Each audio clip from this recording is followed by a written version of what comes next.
There is a specific type of vertigo that occurs not at the edge of a cliff, but at the exact moment you receive what you have spent years begging the universe for. You stand in the center of a room you meticulously engineered to enter, surrounded by the exact circumstances you once fought desperately to reach.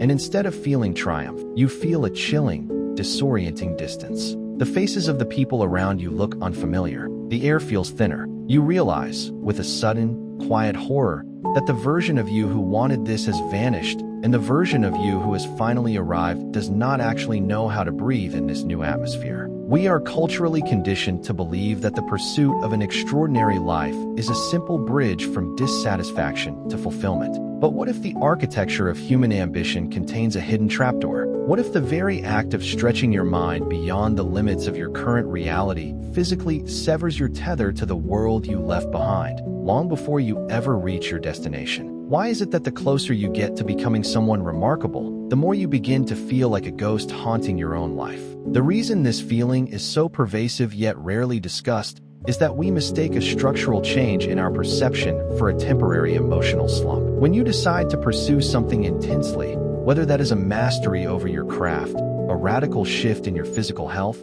or the dismantling of a long-held belief, your brain does not simply add a new file to the cabinet. It entirely rewrites the operating system. Psychologists studying human attention have found that what we focus on dictates not just what we see, but what actually exists for us. This is not a metaphor. As you pour your finite cognitive resources into a specific, elevated target, your brain begins to aggressively prune away the neural pathways dedicated to processing the mundane. You sit at a dinner table while your family talks about the weather or minor daily grievances, and you feel a sudden, almost unbearable heaviness. You assume this is arrogance. You berate yourself for being a bad friend, a disconnected partner, an elitist. But it is none of those things. It is the friction of living in a world that is shrinking around you. Your mind has been rewired to track subtle patterns, long-term trajectories, and invisible complexities that the people around you are biologically unequipped to see. You are trying to converse in a language you just learned, only to realize everyone else is still speaking the old one. The hidden problem of ambition is not the exhaustion of the climb. It is the silent, irreversible rewiring of your senses that makes the ground floor feel like a foreign country, long before you have ever reached the summit. To understand why this alienation is not a weakness, but a biological inevitability, we have to look at the physical machinery of neuroplasticity. We romanticize neuroplasticity as the brain's magical ability to learn and grow, but we entirely ignore its dark corollary. The brain only builds new architecture by demolishing the old. Neural real estate is a zero-sum game. When you force your mind to grapple with complex, long-term problems, you trigger a massive restructuring of your neural network. Central to this is the true function of dopamine. Pop psychology treats dopamine as a pleasure chemical, but neuroscientists understand it as the molecule of prediction and salience. It is a searchlight. When you aim that searchlight at a distant, difficult summit, it narrows to a blinding pinpoint, and the immediate world goes dark. Your dopamine baseline shifts so dramatically that the conversations, milestones, and small joys that used to satisfy you can no longer trigger a neural response. They simply do not register as relevant to your survival or your goals. Simultaneously, your executive function, the command center in your prefrontal cortex, goes into overdrive. To protect your limited cognitive bandwidth, it begins to categorize everything outside of your mission as noise. It flags a Sunday afternoon with friends not as a restorative experience, but as a friction point, a tax on your momentum. This is not you being cold or obsessive.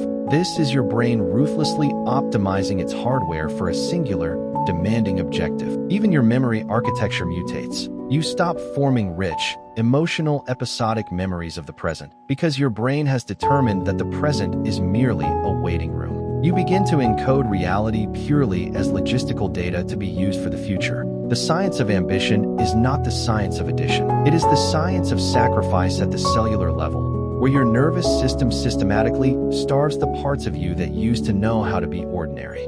If we zoom out from the firing of synapses, we find this neurological trap has been documented for millennia.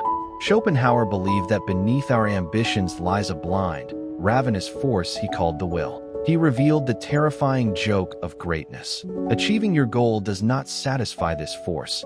It simply raises the threshold of what stimulates you, leaving you emptier than before. Aristotle observed that this creates a specific tragedy. The person of true merit loses the ability to pretend that trivial things matter. They can no longer speak the shared language of the tribe, resulting in a quiet, irreversible assassination of relatability. Nietzsche took this further, arguing that the pursuit of greatness is an act of cosmic aggression. The herd does not hate the exceptional because they are different, but because their existence proves that mediocrity is a choice. To become who you are, Nietzsche warned, you must burn down the values that used to comfort you. Carl Jung mapped this as individuation, the painful extraction of your unique self from the collective unconscious. When you climb out of that shared psychological ocean, you can finally see the invisible currents manipulating everyone else. You gain supreme clarity, but you lose the comfort of ignorance. You can never unsee the strings. To survive this exile, the Stoics advised building an impenetrable inner citadel, and warriors like Miyamoto Musashi pursued the total mechanization of the self. But whether you become an untouchable fortress or a flawless blade, the price is the same: the calcification of your vulnerability. You become unbreakable, but untouchable. Yet, as Viktor Frankl discovered in the absolute depths of human suffering, this catastrophic cost is not a glitch. Happiness cannot be pursued, but meaning can be forged even in total isolation. The heavy tax of greatness is simply the price of refusing to live a meaningless life.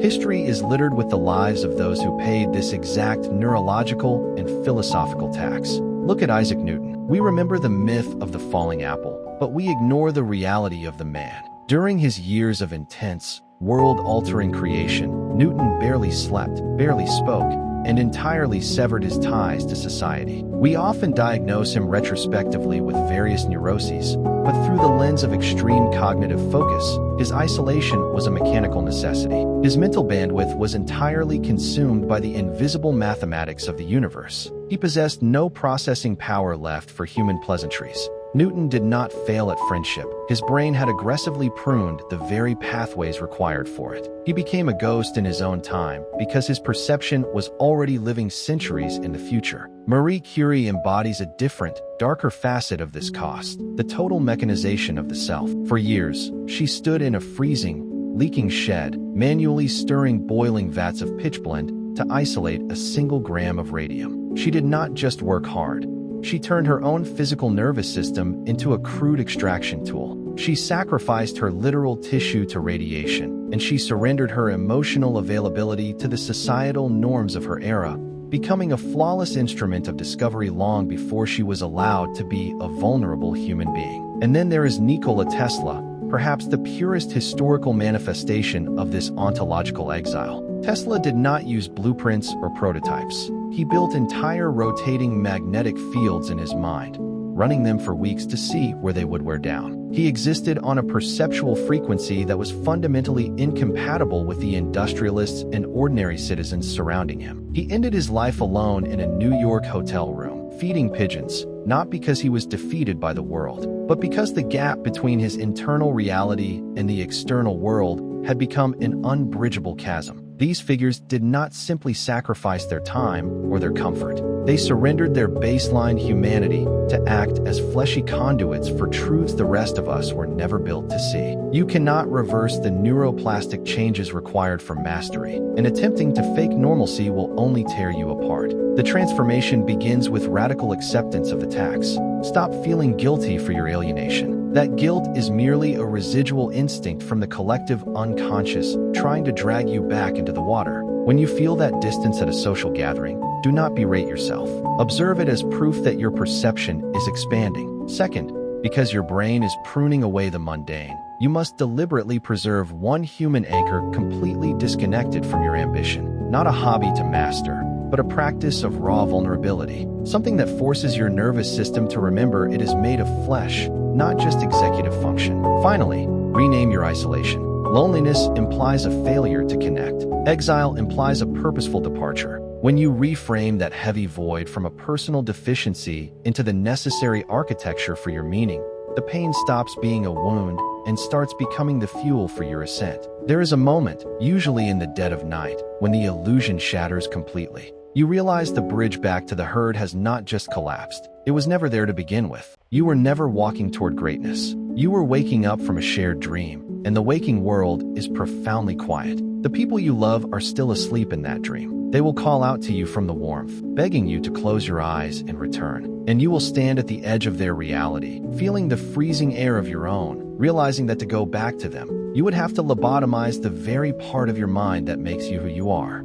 The true cost of an extraordinary life is not the labor. It is the terrifying realization of what you are actually building. You are constructing a reality so foreign, so precise, so brutally true, that there may not be another living soul capable of inhabiting it with you. So the only question that remains is not whether you have the strength to endure the climb. The only question is whether you possess the terrifying courage to stand entirely alone in the truth and keep building anyway.